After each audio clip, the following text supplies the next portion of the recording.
The reality is that our marriage and partnership market value is depreciating with every passing year. I suggest that you simultaneously pursue that MRS degree right along with that BA or JD.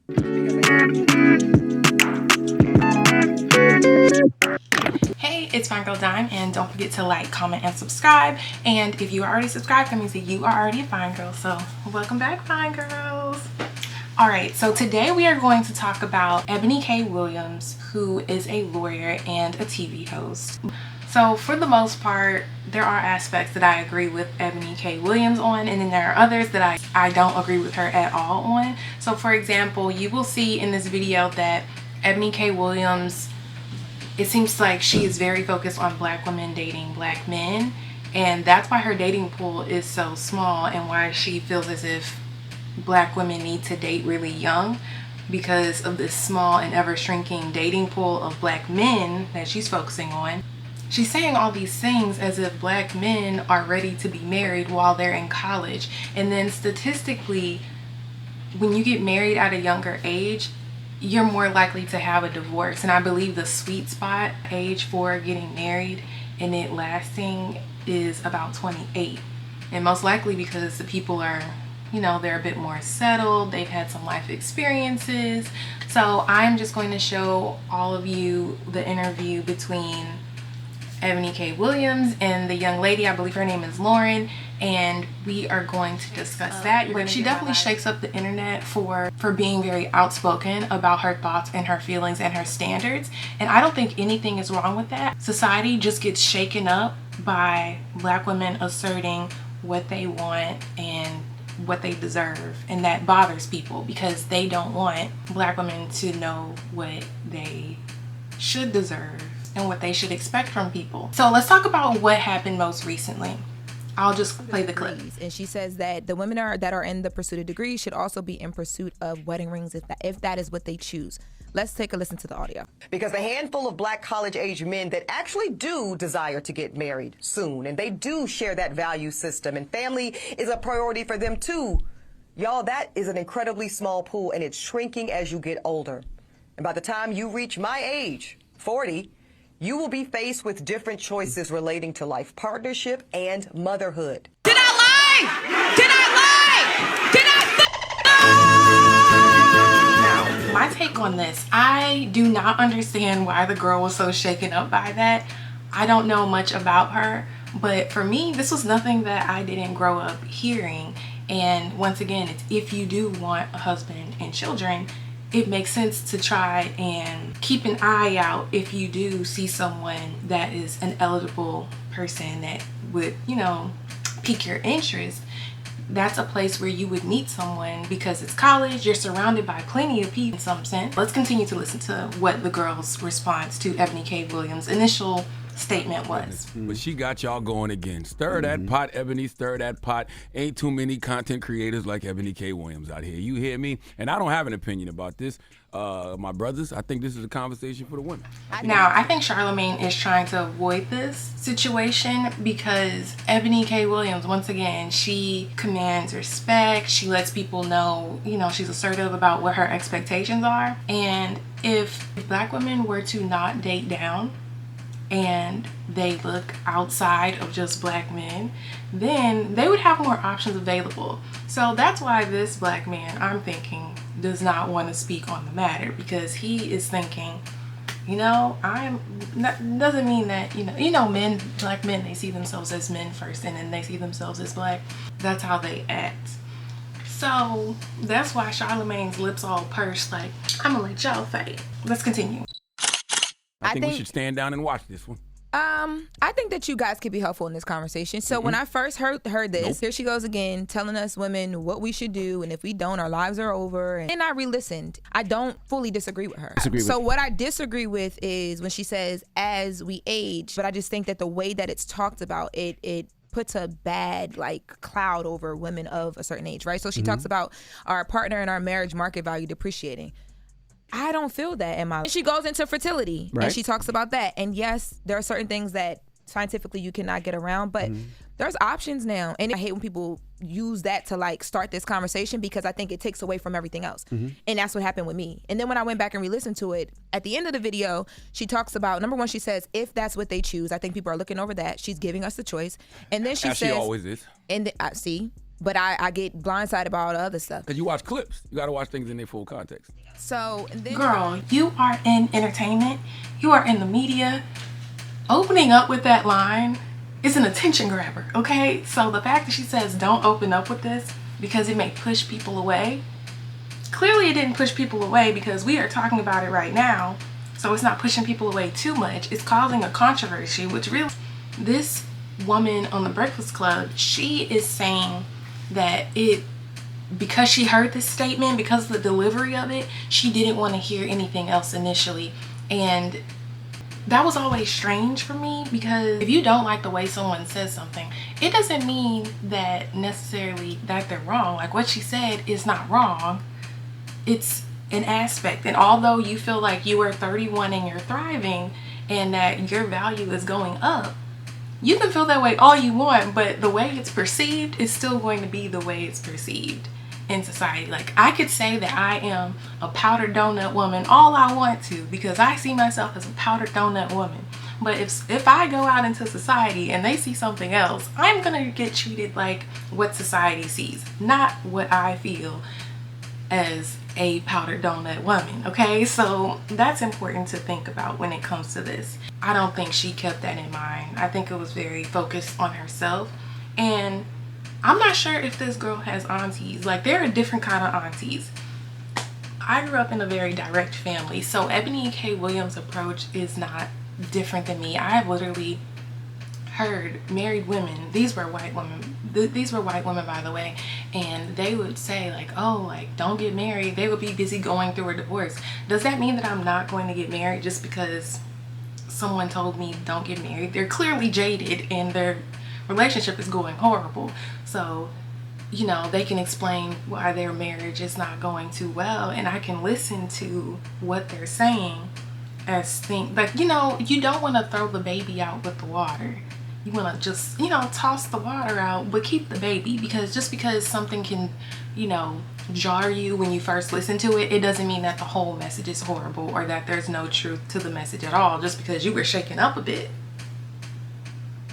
Like, I feel like you should be able to have a conversation, and even though your feelings get hurt or you feel some type of way about it, you should still be able to have a conversation and still be able to carry on with the dialogue and not stop listening just because something ticked you off. So, and then she talks about targeting women, starting to target the same pool of men. I agree with this, and we were just talking about this in a room. We had a great conversation before y'all came in here. She says that the pool of men who are basically really focused on building a family, really committed to that, are going to be educated and just, you know, a certain level of like just life experience and companionship. She doesn't say anything about money, but she just says that partner that you're looking for, that real partner, that when she talks about the targeting the pool of men, I'm recently out of a relationship of over 10 years. We've talked about this. And Charlamagne's laughing because you were in a relationship for 10 years. Granted, like, you may not want to get married at 20. I know I was not ready to get married at 20. And when I look back on it, I wasn't even ready for a relationship when I was in college. But it doesn't mean that I wasn't like keeping my eyes out for those eligible bachelors, you know, because you just interact with so many people when you're in college. 10 years is an extremely long time to be in a relationship with someone. Like, you should, if you want to get married and you want to have kids, like she mentioned, she definitely probably should have left the relationship before the end of the 10 years. But I think that happens a lot of times in relationships. People go back and they think about the moment they really should have left. And I had... Why you laugh, yo? What is Charlamagne, wrong with you? I'm being serious over here and like spilling out. The team went down wrong. I'm with you, sis. You literally just almost choked. He laughed. He's still laughing. That didn't happen. You're insensitive. Go ahead, sis. Keep going. Basically, I feel like it is a smaller pool of men who are actually attractive. They dress well. They want to do things and experience new things in life. They can teach you a little something. You could take them places. They're educated. They don't have a lot of the baby mama drama. It gets smaller. Like, they're focused on having. Do you agree great with lives. Ebony or not? I agree with that part. That's what I'm saying. She agrees with parts of but what Ebony says. I don't agree with her beginning the conversation talking about our market value is decreasing. I feel like my stock has been rising. And girl, you can feel that way all you want to. You can feel that way all you want to, okay? But how society perceives you it can be a bit different. It can be a bit different. A lot of times, like, when you think about it, white women, they grow up, they typically get married young, and honestly, it could be because they don't age as well as, you know, us melanated queens, okay? I sound like a hotel. Us melanated queens. In certain communities of black people, it's understood when you're going to college, and you might meet the person, whether you meet them in college or you meet them in grad school. It's just a possibility that it could happen if you're interested in that kind of thing. I feel like Ebony probably is going to expound on it more. Or she probably already did, and we only heard. I went to the clip that was on her page because I thought, but that's all that there was. But I think with Ebony, do y'all catch how Charlamagne keeps assuming that this girl only looked at clips? Like, she ignored him the first time he mentioned that, but this second time around, he mentioned that again. And this time, she acknowledged him saying that. But it's weird how he keeps just assuming that she did not look at Ebony K Williams' video in its entirety. Which, I mean, that's not what we're talking about this video, but I did want to point that out because this is the second time he's done this to this particular woman. And I'm only 5 minutes in. Shame on him. That's how sometimes it's so annoying to be like the only lady in a male dominated space because people do things like this, but sometimes you just gotta shut some stuff down, point some things out. But let's continue. Isn't that Ebony's truth? Isn't that how she lives, what she thinks about herself and how she wants to go about her life? She doesn't preface it that way though. She speaks as if she's trying to pull us up on game. So when you do that, that may be your truth, but now you're imposing that on other people. But she did say you have a choice. And what's wrong with that? What's wrong with someone speaking to you that way that's older than you and that's experienced life? Like, it doesn't mean you have to listen to everything that they say. You can just take the important parts out. If you feel like, oh, she's just upset because of X, Y, and Z, or I don't like the way she said this, you can just ignore that part and just take the information that you want to have with you. Girl, you are not in college anymore. So like I mentioned before, it doesn't apply to her because she's done with college. So I'm not really sure why she's so offended by that. But honestly, it could be because of this new breakup. It's because she herself may feel like her value is going down. She's trying to convince herself that even though this situation, her breakup happened to her, that she is still, you know, she still has worth, she still has value in the dating market, which she does. She does. She is a very pretty lady, and she has a good head on her shoulders, and she has a great job. I'm sure she makes decent amount of money, but honestly, the guy that you want, the guy that she wants, I'm assuming, I don't know her type, but he wouldn't even care about how much money you make because your money would be like your money. That would be like the play money, and his money would be what holds the house down and everything. So that's another reason why Ebony is saying, well, we haven't gotten to Ebony yet, but she's saying you want to look for the man that you may want to spend the rest of your life with in college. So when it's time to have those, you know, it's time to start the family, you are ready to start the family. Now that's even if you're ready to get married at that age, because like I said before, I wasn't even ready for a relationship when I was in college because I wanted to find out what I wanted, what I was interested in. However, I still was in a relationship, but y'all can see the story times on this channel in the playlist, okay? But let's continue. So now we're going to fast forward to the most recent interview. They decided to bring Ebony K Williams to the Breakfast Club. Her and the other woman could have some dialogue. Let's keep in mind that Ebony K Williams, she's in her 40s, and that young lady that you heard speaking, she is in her early 30s. I get that other chance. Like, I gotta do it right the first time. And I think you're talking about professionally? Professionally and personally. Okay. And only because that's and what are your personal goals? Just so we're clear, do you want marriage my and personal children? goals? I want marriage. And that I want nuclear children. Yes. family foundation. I want great. all of that. Great. I don't even have a number of kids. Once we start, we start. I just want to have no, twins we're first. not going to get into the minutia of that. But you want to be a mother. Yes, I would. Okay. I'm going to be an amazing mom. But I just feel like when you lead with the stuff that you lead with, it instantly turns the conversation negative. And for someone like me who is watching and learning and listening to you, it makes it where now I am defensive. I don't want to watch, listen, and learn. I don't hear the rest of what you're saying. So now I'm not being taught. And I should feel like I can listen to you and learn from you and not feel like you're the op, right? And that's how it starts off when you instantly are telling me everything negative about what I already am facing every single day. And I think that that's a big part of it too, is like when you put certain truths in front of people, it hurts. People don't want to hear it. Sure. But beyond that, like you can't get around the infertility. The second and I'm thinking maybe the woman that's a part of the Breakfast Club, she must not talk with her aunts much maybe, because these conversations are what I hear my aunt and her married friends and her even unmarried and divorced friends talking about. Like, for example, my aunt has this one friend, they met in college. Another one, my aunt, she met her husband in college. She was in college. He actually wasn't in college, but he knew people in college, and that's how they ended up being in the same circle. But he eventually ended up going to college. And then you have my other aunt's friend. She is, it's so funny.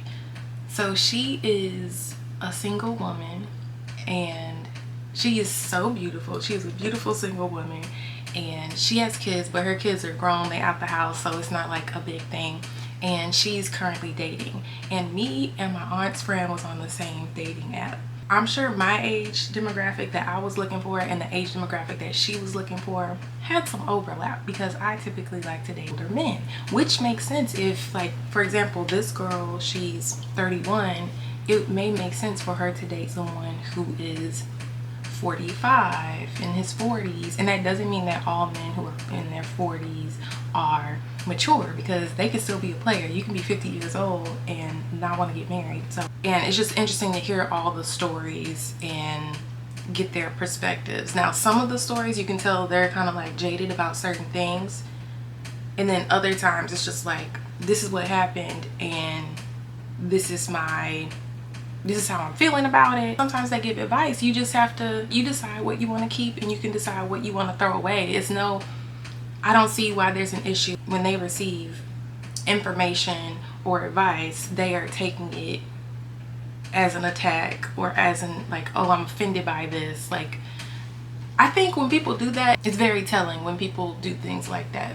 Why do you feel attacked by this when you aren't even the audience of what Ebony K Williams said? Like, it doesn't really make sense to me. Now, when I say market value depreciating, Lauren, did you hear what I said before that? Did you hear the specificity of the particular marketplace I'm speaking about?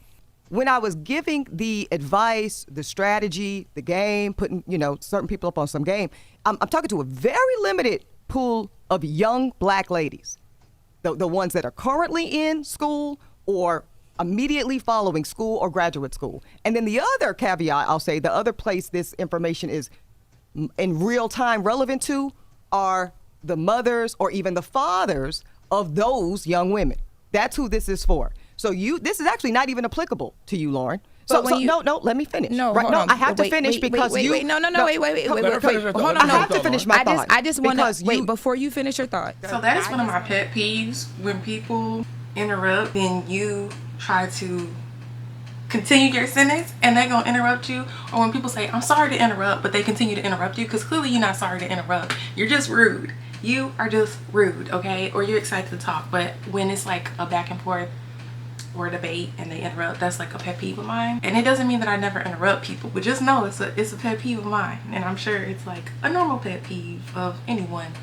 But you can tell that the girl seems very defensive about this, because I'm looking at it and I am not understanding. Like, I don't get why she wants to interrupt, because Ebony didn't really finish her thoughts. And I know I am very neutral in this situation. I can understand both of their perspectives. I can see the reason behind why they think what they think, but I'm not understanding why the girl is offended by what Ebony said.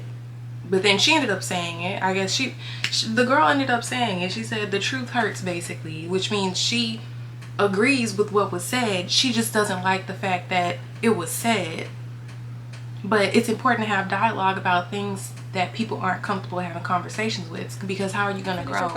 I just want to, like, let's rewind a little bit, because I also think too, the reason why people also, because not just me or the people, because even the people it's meant for, I'm sure some of them did the same exact thing as well, and too, some right? did not. Right, and some did not. And some did not. Right. Because you read all the comments, right? Yeah, I did. And but some what people really I think appreciated happens that. is with you, and I saying this in the most respectful way, I think that the way that you approach things, like even this conversation right now, it can make it does that. It dilutes the whole point of For like where you. for you. You're talking Lauren. to me specifically Yeah, right You now. said you agreed with Ebony, though. The woman on the Breakfast Club, she can say that she maybe was speaking for other people, or how Ebony K Williams can reach more people, I guess, with more sugar, more honey than vinegar. But I don't think what she said was mean.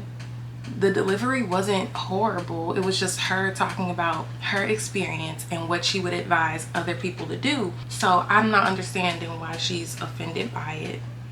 It seems like I mean, the woman on the Breakfast Club, she mentioned that sometimes the truth hurts, and if the truth hurts, then that's you. Like when people, I'm not gonna get into a story time right now, but when you tell people the truth and they get hurt by it, and you're not saying it in a mean way at all, that's a you problem. Like, you need to do something about that, because sometimes there's nothing malicious. Like if I said, you know, your shirt looks really blue today, why are you offended by me saying your shirt looks really blue? That's probably like not a good example, but it'll be things like that that are very truthful, and people get upset about it. And people get upset about things like that even if it's something that they have said before. How do you get upset when somebody repeats something you said? Let's continue. I agree with certain parts of it, but I think that my whole point in what I'm saying, right? Because right now I feel like you're taking what I didn't agree with and the fact that I don't remember specific words or whatever you said. No, I'm not, Lauren. Really, I really think this would be better served and more productive if just like it's kind of like an opening statement in a court of law. I gave you a good amount of time to lay out 2 prongs of disagreement, and I respect and appreciate both of your positions. I'm not saying they are wrong. Look at Envy Messy. I'm not saying they're wrong at all. But I am saying that I don't know how productive it is to be the time, manner, and delivery police. So here's the thing. Like I said before, everyone's not going to say it the way you want them to say it. If you don't like the way someone says something, there's plenty of people on YouTube. You can go somewhere else and listen to somebody else who's going to be sweet and kind and nice and just handle you like Russian egg or something. And once again, Ebony was not being harsh. It's not like she was like, you girls, you're horrible, you're all this. Like, no, she wasn't doing that. She was just saying it was facts. I mean, it's unfortunate that people think that way, and it's unfortunate that getting pregnant naturally, or it can be a bit difficult as you get older. But once again, one of my auntie's friends, she had her child at 48 years old, but she had a healthy baby girl, so it's not impossible. She had the baby naturally. There's surrogacy if people are interested in that. There's freezing eggs, but right. So when we talk about and also the nature of this work that we all do in this space of media and journalism, whatever we want to call it, right? It's very subjective in nature. So for everybody, Lauren, that takes your position, which is very valid, it was visceral to me. I found it triggering. It felt hurtful. I felt attacked. I felt policed. I felt shitted on, whatever it is. There's also a whole nother contingency of black women that felt seen by that commentary, that felt heard. I had sorors coming up to me. We had a fundraiser. Shout out to the Pi Kappa Omega chapter of Alpha Kappa Alpha Sorority Incorporated. Skiwi. We had a fundraiser that very night that commentary dropped. And I had sorors coming up to me who are more in my age group, right? Because that's the first thing we need to acknowledge. Yeah. Lauren and I are not the same age. Mm-hmm. There's a good 10 years between me and this lovely young lady. Mm-hmm. So I'm speaking from a purview of experience that looks a bit different. Not vastly so, but a bit different. I agree. And my peers who are 40 and up are like, I wish someone would have told me. And the fact that you are doing the labor, Ebony, you are doing the service of letting young girls that are currently in position to put themselves in best practices because they are currently in school or graduate school or shortly thereafter, matters. And it's good that somebody is rolling up their sleeves and doing the work and having the conversation publicly that quiet as kept. Many pockets of Black elite culture are having with their children generationally every day. Many of my peers, Lauren, when I went to UNC Chapel Hill, who were Black just like me and you, right? They were taught going into the front end of freshman year, keep your eyes open. You know, get those grades, get that degree. I expect you to go to medical school or law school or PhD. And also, if you want the traditional model, and that's a big if, this is going to be the best time to be surrounded by the highest concentration of Black men that are also pursuing the educational and fiscal model that you are and It you seems desire. like Ebony K Williams, she wants to marry a Black man because it seems like all of this was like geared towards a Black woman finding a Black man.